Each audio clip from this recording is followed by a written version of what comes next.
2025 के नोबेल शांति पुरस्कार की घोषणा के बाद पाकिस्तान की कूटनीतिक रणनीति पर बड़ा झटका लगा है।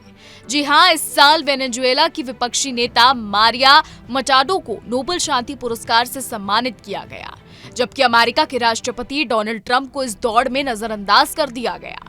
पाकिस्तान ने ट्रंप को शांति समर्थक बताते हुए औपचारिक रूप से नोबेल के लिए नॉमिनेट किया था, जिससे इस परिणाम ने उसकी उम्मीदों पर पानी फेर दिया है।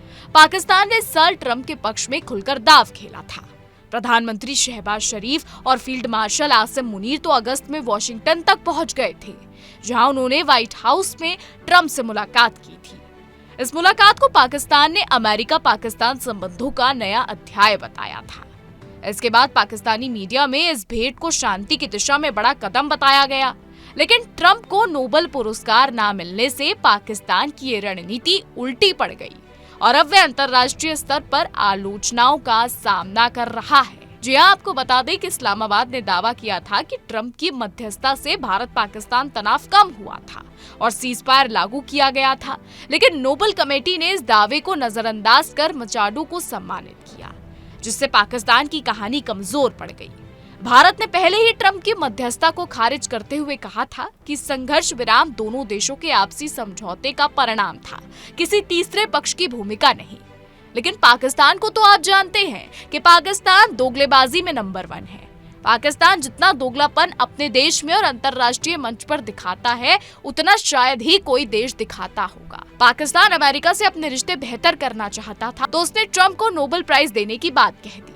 लेकिन अब आपको बता दें कि आर्थिक मोर्चे पर भी पाकिस्तान को झटका लगा है। ट्रंप प्रशासन के साथ तेल और खनिज के क्षेत्र में साझेदारी को लेकर उम्मीदें जताई गई थी, लेकिन ट्रंप ने पाकिस्तान के विशाल तेल भंडार का जिक्र किया था।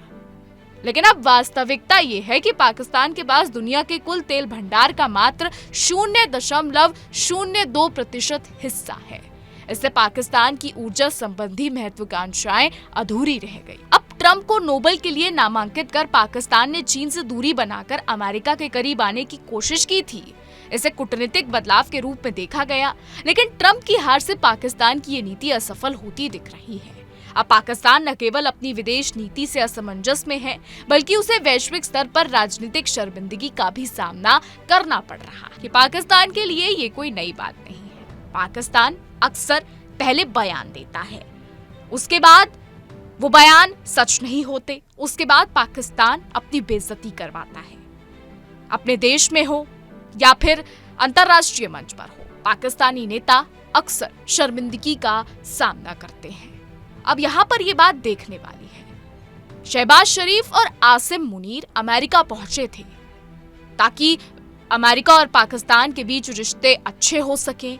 शायद ट्रंप उन्हें कुछ दे दे, क्योंकि पाकिस्तान इस वक्त कंगाल है। पाकिस्तान आए दिन IMF से लोन लेता है, कंगाली में जी रहा है।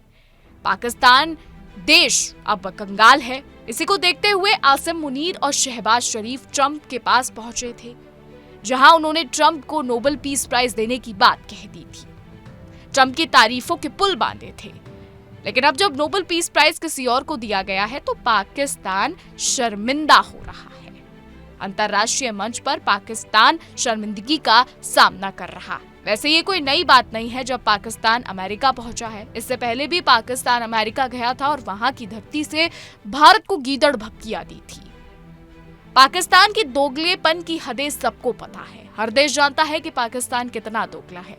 कभी अमेरिका, कभी चीन, तो कभी कभी रूस। पाकिस्तान अक्सर ये हरकतें करता है और बाद में फिर खुद ही फंस जाता है। पाकिस्तान की इस हरकत पर आपकी क्या राय है?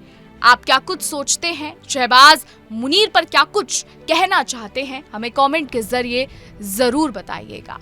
और ऐसे ही देश और दुनिया की तमाम बड़ी खबरें जानने के लिए देखते रहिए इंडिया डेली।